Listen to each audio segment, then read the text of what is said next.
record to this computer. Right, okay, so if you can see it, that's good, great. So this launch is being recorded as requested by members. Before I start, I can see that there are two members with their hands up, Ambassador Alec and Afutari. Is this legacy hand or you've got a question before we start?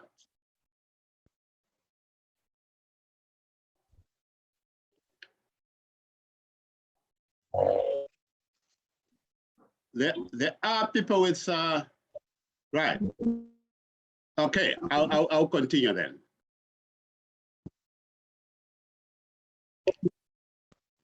Hello, can you all hear me? Okay. Right, so Yes, we hear you. Right, so I was saying ZAD, which stands for Zimbabwe Amalgamated Diaspora Association, is currently one of the fastest growing association of Zimbabweans, professional skilled Zimbabweans in the diaspora.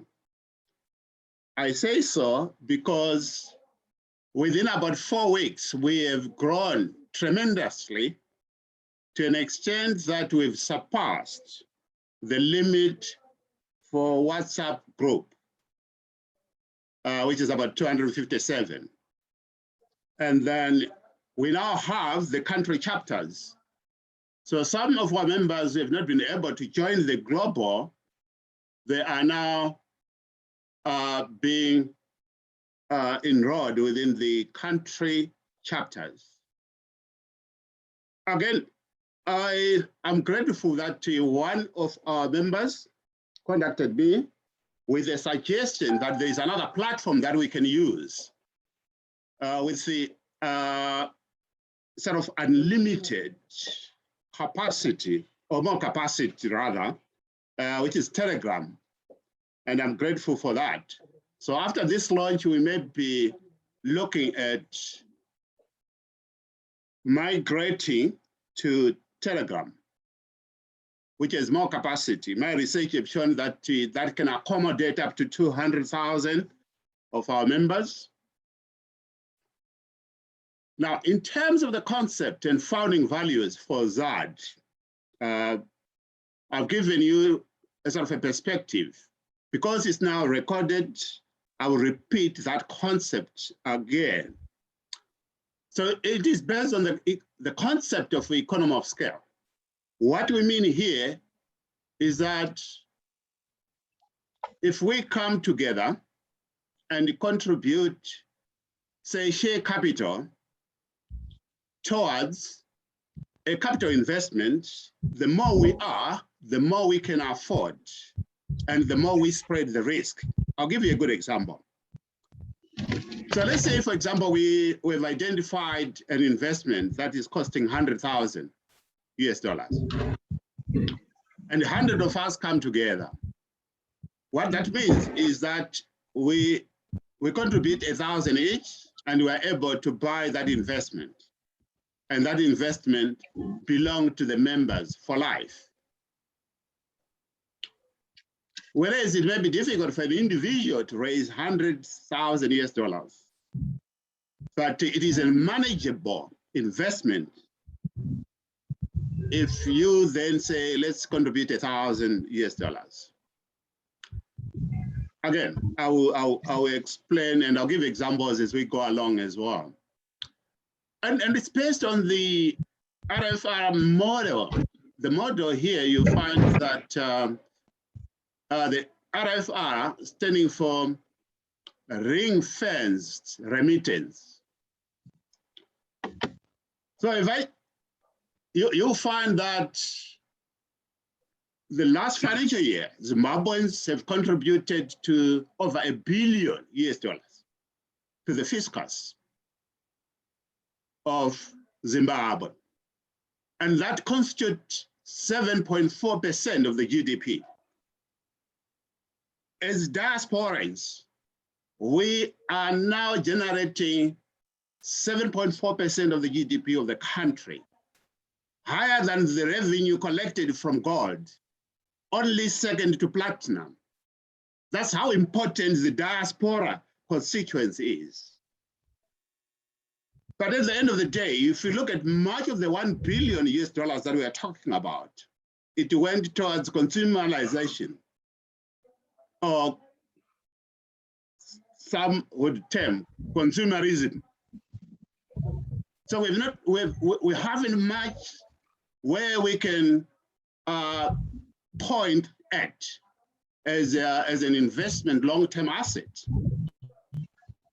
So this money amounting to $1 billion would be money that we send to loved ones because of some few issues.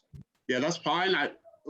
By no means, ZADA is not discouraging members from supporting families, but we are saying that apart from supporting our families, let us invest in the country. Let us identify areas of investment. Okay. Right. So that's the concept, and it's emanating from the roles the diaspora is playing in terms of remittance. But this time we are saying the money that we are sending will be specific for an investment project, and that money, both in terms of your capital share contribution, remain your money, apart from the fact that at the end of financial year, we share the profits, net profits this time around. So we are innovating. So it's much to do with enterprising approach, enterprising, being innovative, so that we can co-create wealth and we can share the wealth together as members of the diaspora. But let me also say that the investment does not necessarily have to be directed to Zimbabwe. Because we've got country chapters, that investment can be in the respective countries that we are living. Or it can be a targeted investment within SADC region. So I want to give you, this is a very important part of our journey, the ZADA story. And it's borrowed from Johnson and Schools, 1999, page 74. He talks about the importance of an organizational culture, that for any organization to be successful, it must have a culture, it must have values, it must have a vision. And the organizational culture that he identified, he talks about symbols. Symbols here, we are talking about the logo. So the logo is part of the culture. It identifies who you are. It could be the uniform. Power structure identifies who has power within that organization. If you move from one organization to other, you find that this concept of culture are evident. Organizational structure. Again, the Secretary General is going to give you an overview of our structure later on. And it is part of the culture. The control systems, accountability. How do you put infrastructure to ensure that people are accountable? The control systems. So all these are going to be the concept, cultural concept that will drive the brand of ZADA. Rituals and routines, the beliefs. What do we believe? What are our dreams? So those dreams, visions, packaged together with symbols, power structure, organization structure, the control system, the paradigm in the middle there is the organization, that's ZADA. And the stories, very important as well, according to Johnson and Schools, because it reflects where you are coming from, you know, the journey. And the journey is not going to be an easy one. In every investment, there are challenges. In every investment, there are risks. But what we are here for, the reason why we are coming together is to mitigate against those risks. So we sort of distribute the risks among members. Now, let me just give you a sort of a flavor rundown of the timeline. Now, the concept of academics coming together was first proposed, you'll be surprised, by Obed Masaraure, the president of ATUS. So he contacted me, and his vision and intention was nothing to do with investment, but it was something to do with academics outside the country coming together, and then either support through bursary, through research, the education sector in Zimbabwe. So that's how it came into being. Allow me, which I don't normally do, but I think as part of the story there, I was the person who came up with the name. Initially, it was Zimbabwe Academics Diaspora Association. And as more members came in, and we introduced ZAD to co-ownership. So you probably will find that this is the last time you hear the word I. It's now we. Because as we bring more members into ZAD, we also brought in some concepts, some ideas. So the same animal that was proposed is totally different.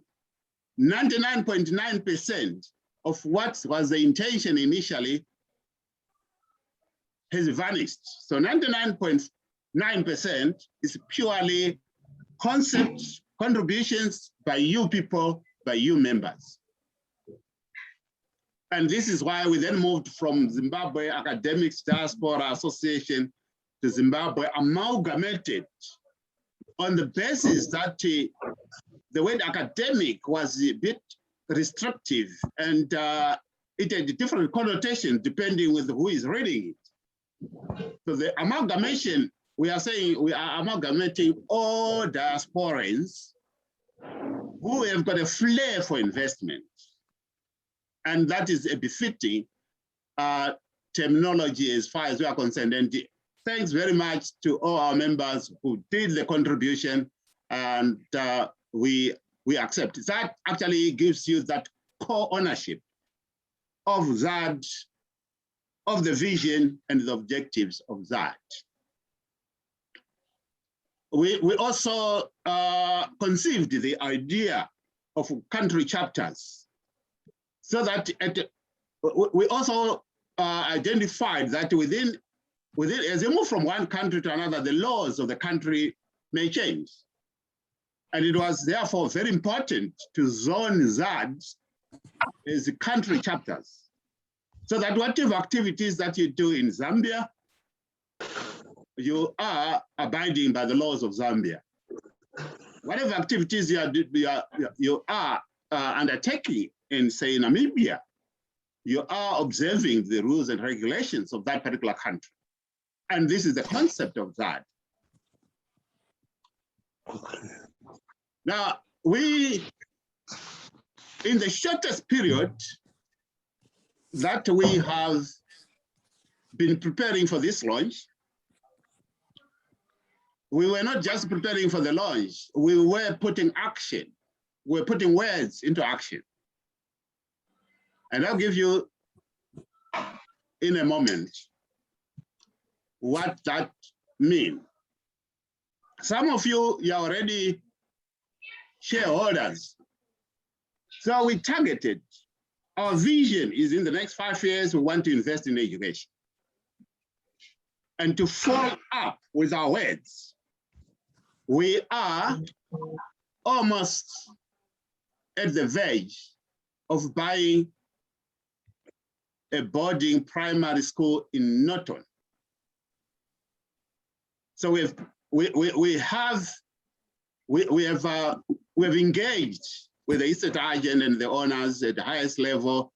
That property has been taken out of market at the moment for ZADA. So we are going through due diligence reports. Thanks to our well-versed and experienced consultant, Sichoni, who you will see later on, is going to give us a sort of a flair of the investment climate. He has been the person doing the due diligence report, which is what we will do. With ZADA, we don't just get into a market. What we do is we identify a market, we hire a consultant who is on the ground to do a due diligence assessment and present a report to ZADA.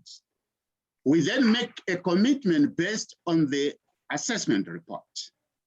And once we have confirmed and we have agreed to invest in that area, we then appoint a legal team. So a law firm that will deal with the transfer of deeds. And it is the same law firm that will deal with receiving the funds from the diasporans, from the investors, and make the necessary purchase transfers and documentation. So we believe in transparency, we believe in accountability, and based on the Johnson in schools, as I've indicated earlier on, organizational culture, it is very important to define the organizational culture at the initiation stage of an organization. So in summary, the primary school, sorry, can we all mute? If you are not talking, can we all mute? Can we all mute, please? Can we all mute? So the people, the members, we now, I think, have over 70 members who have opted to invest in this school. And within 3 days, believe me, within 3 days of saying, let's put commitment money. Let's put commitment money between now and end of September. Within 3 days, we raised more than $30,000 towards the purchase of the school. Again, the number by now could be nearly 40 or 40,000. So already you can see that we are a very serious entity when it comes to investors.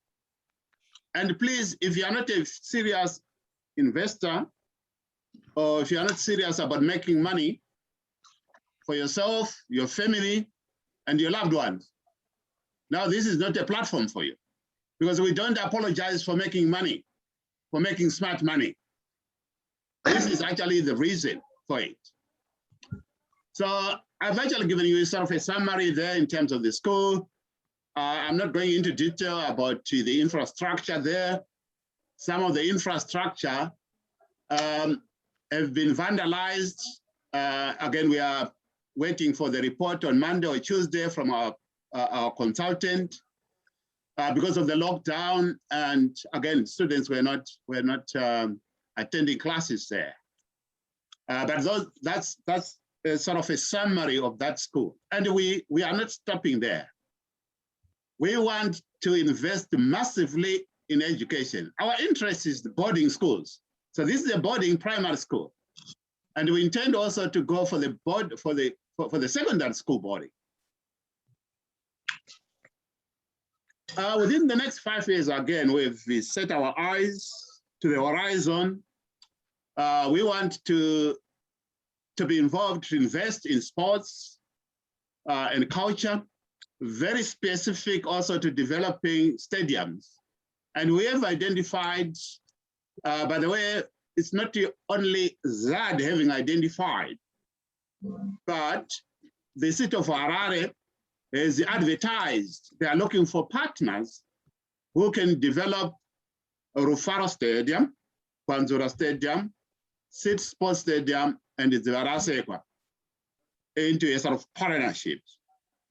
And it's an area of interest for us as ZAD. Again, your people came forward and said, it is an area of interest. Let's do a research and develop it further. Let's do a research and develop it further. So within the next 5 years, we hope either to be able to take over one of the stadiums in Harare. And we are not only talking about Harare, you know, I've also identified Baba Fields and White City there as being our target for taking over and also for developing to first class. So we can then, you know, use the venues for people who want to hire, bid for sports. We can actually make them regional, your stadium. So that's our vision in there. Very powerful vision for us. We are setting our eyes into tourism. I think we are all tourists in one way or another because we constantly visit Zimbabwe. Whether we visit Zimbabwe and then go to the raw areas or to Victoria Falls and other monuments, we are tourists. So what better way of ZAD coming together and invest in tourism? You know, invest in hotels, in guest houses, in safaris, where members of ZAD can annually, you know, at their volition, visit and be you know, we all can be customers or clients of our own wealthy creation, of our own investments. I've also given the major hotel discounts cards. We do intend to go above and beyond investment, come up with a sort of a stakeholder mapping, talk to big hotels, safaris, and see how we can work with them. Those who accept to work with them will demand some discount cards. So members of ZAD will have discount cards. So if you go to Zimbabwe to any tourist attraction, you should be able to get a discount. And we are going to be very aggressive on that. We are supposed to be co-creators of wealth. Apart from also, we are supposed to be beneficiaries of our own heritage. So that's include the resorts, safari, VIP cards. We intend also to invest in diaspora car rentals. So that if we go into, if we create, say, an investment, a car rental company, Harare, Bulawayo, or where there's an international airport. So our members can have a discounted fare on diaspora car rentals. So that's another area just to support tourism. That's our vision. We are saying within the next 5 years, this must happen, and we mean it. Still on tourism, we have been engaging stakeholders. We've done research, we've identified a need for a ferry between Kanyemba to Luangwa, which is the Zambian town opposite Kanyemba, from Kanyemba as well to Zumba, which is the Mozambican side. There's a thriving town on the Zambian side and thriving town on Mozambican side. Kanyemba is not that developed. I mean, yes, the local body is trying to attract investment in Kanyemba, but there's a traffic of people visiting those towns, 3 towns that I'm talking about. However, there's no bridge and there's no ferry. So people use the small boats if they want to visit the other side. If you want to drive, and this is a distance of 460 meters. You have to go via Chirundu 550 kilometers if you want to drive. So we are saying we've identified that niche, and we are saying we are serious about identifying a ferry that will operate between Kanyemba, linking Kanyemba to Luangwa, Kanyemba to Zumba. And it will be able to carry both passengers and small cars and trucks as well. So that will also create a sort of an economy to that area, to that region. So we have already, although we are saying this is a Zimbabwean Amalgamated Diaspora Association, some investments we are reaching out to our ZADA brothers, under the CAFTA, which is the free trade area that was signed as a protocol for African Union. We want, for example, Zambia is going to benefit from this ferry. So for this particular project, we've invited Zambians. So Zambians are part and parcel of this project.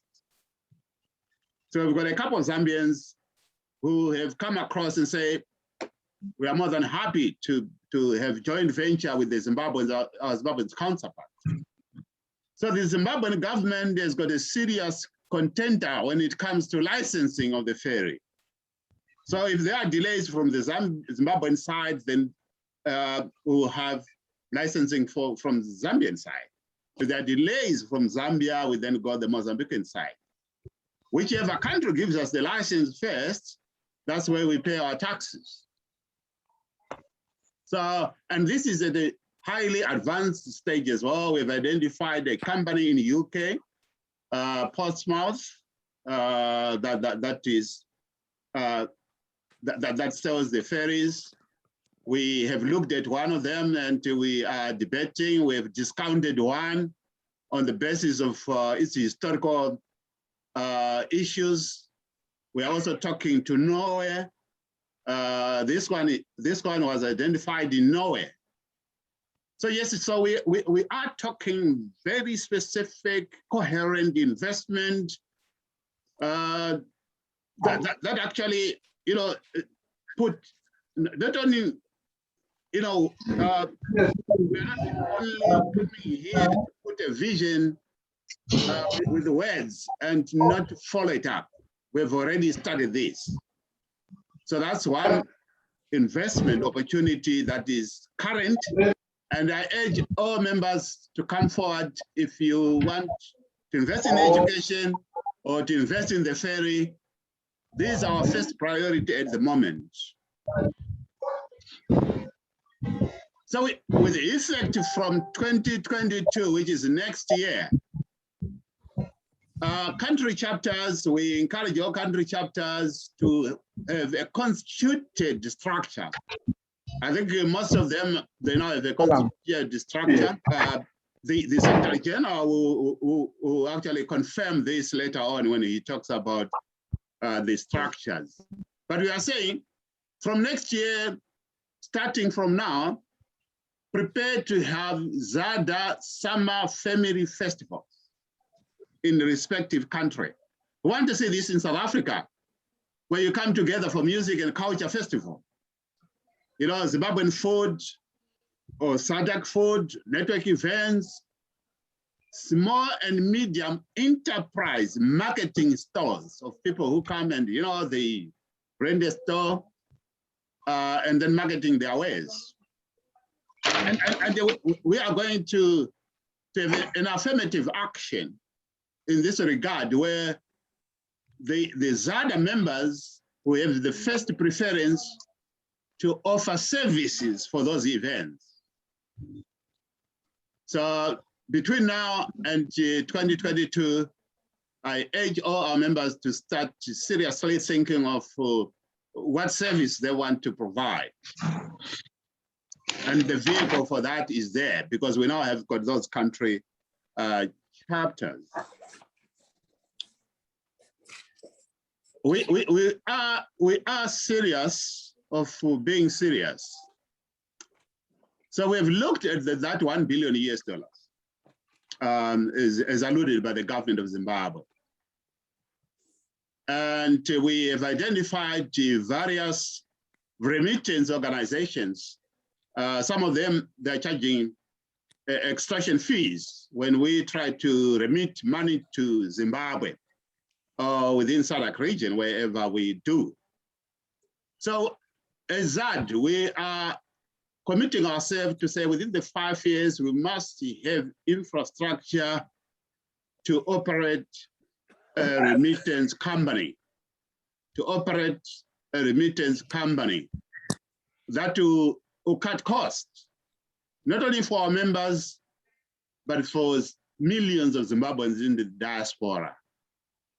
And what better way of harnessing talent and harnessing our investments, harnessing our hard-earned talents. So within the next 5 years, again, we urge all ZADA members with the skills in all these visionary investment portfolios to come forward. To come forward with your skills. And again, we are a profit-making organization. So whatever service that you are going to provide, we expect you to be paid for those services.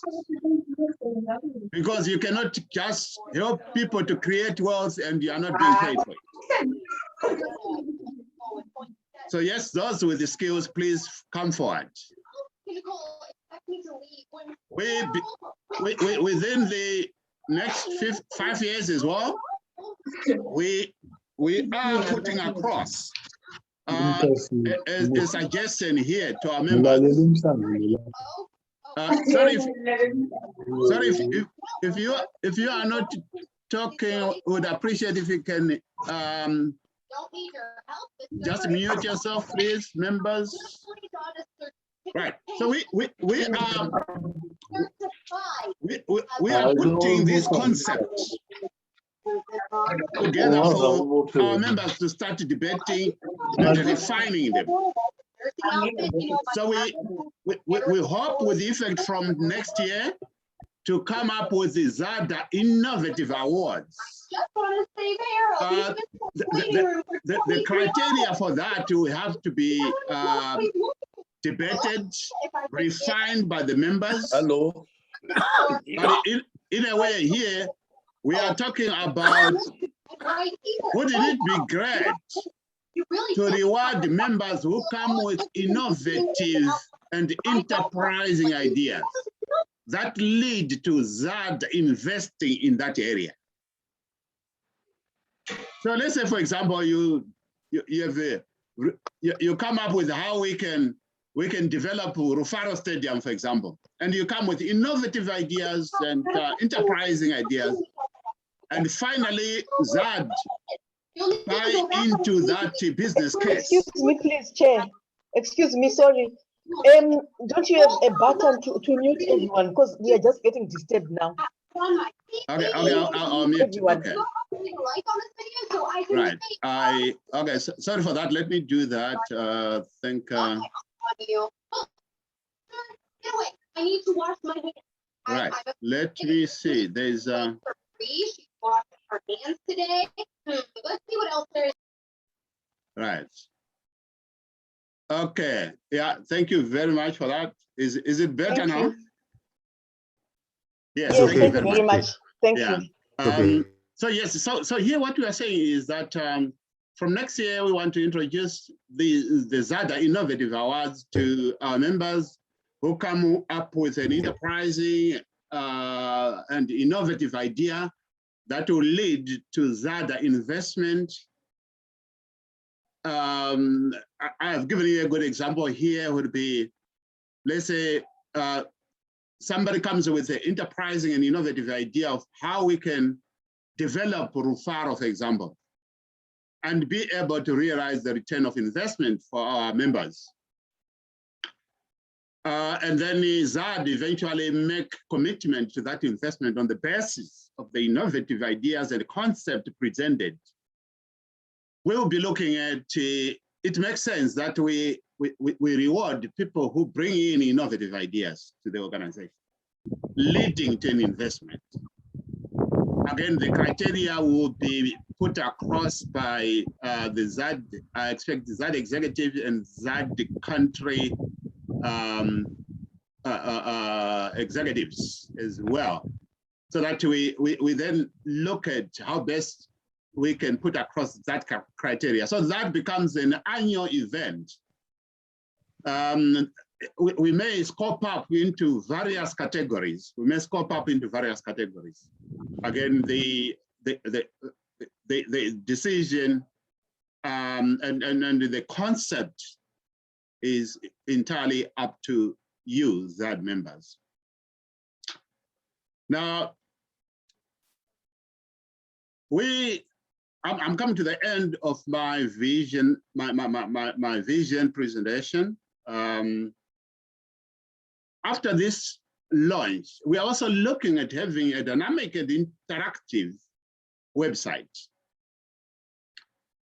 So we will ask the Secretariat to look into identifying talent. And if we can find talent within ZAD, we will reward that. I think the first, I suggest and I prefer that for any job or project that we want to undertake as ZAD, let's first look at the skill base that we have within our members. It makes sense. It doesn't make sense to go out of our members and hire somebody who is not a member of ZAD, yet we've got plenty of skills within our membership. So we will be going towards that affirmative action. So yes, we want to a development of a dynamic and interactive website. And within that website, we want it to be able to allow online membership joining in, and also to showcase our investment portfolio updates, including also various activities, events, upcoming events within our country chapters, various capital projects that we are undertaking. We intend to have also an interactive blog within that website. Again, ZAD in the news bulletins. Now, again, I'm not going into detail in terms of the ZAD country chapters. I think the Secretary will cover that. But I can acknowledge that we now have got ZADA Zambia, ZADA Namibia, ZADA UK and EU, ZADA US and Canada, ZADA Botswana, ZADA South Africa. Australia is yet to be constituted, but we already have members from Australia. Now, before I end my presentation, I'm inspired by a concept of a company called the BREWDOG here in UK. Now, this company was started by 2 humans and 1 dog. The dog actually is one of the directors of the company, and they started in 2007. Now, the humans are Martin and James, and the dog. So there are 3 major directors with the dog. And they own 46% of the company. 54% is owned by shareholders. They opened up, it's a brewery, and they operate bars as well. And they opened it up now they've got over 70,000 shareholders. And now they are the richest young, and these are the guys, the guys you see in that photo here. This is the richest, they own now the richest pub and brewery in the world. They now they've gone to USA, they've gone to Australia, Europe, and again UK. Now, imagine these people. It was their concept that they opened up to over 70,000 people. And now they're worth £2 billion, not US dollars. And recently they've opened the first dog bar in the world. They operate a dog bar in the world. Can you believe that? It is a story for you. I urge you, those who want to, to be creative, and also to investigate other entrepreneurial minds. I urge you to research on the BREWDOG story, the BREWDOG brewery. Now, before I finish, I would also want to announce that we have been talking with the Zimbabwe Investment and Development Agency, which is the investment arm of the government, and ZADA.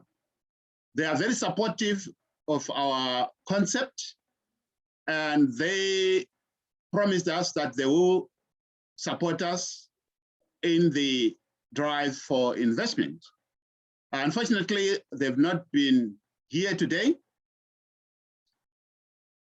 basically because of other commitments and being on a Saturday and a short notice, but we are working hand in hand with ZADA because they control, or they've an oversight of both domestic investment and foreign direct investment. So thank you, all ZAD members, distinguished guests, members of the executives, both at the global level and at the country chapter level, our invited guests. Allow me to end my presentation of the ZADA dream and the vision. So, Secretary General, over to you.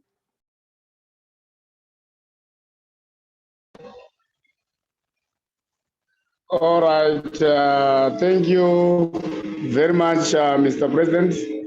I would like to welcome all ZADA country chapters. I would like to inform you that we managed to constitute country chapters in Zambia, Namibia, Botswana, South Africa, UK and the European Union, as well as the United States of America and Canada. The update that I have here, I'm going to give you an update of our country interim executive leadership. I will start with the Namibia. The chairperson, House Shaman, available. You can just show. The vice chairperson is Kumbirai Chuara. The Secretary General, Ambassador Chirikure. Vice Secretary General Mtemachan. Then the Treasurer, Honest Joe. So this is our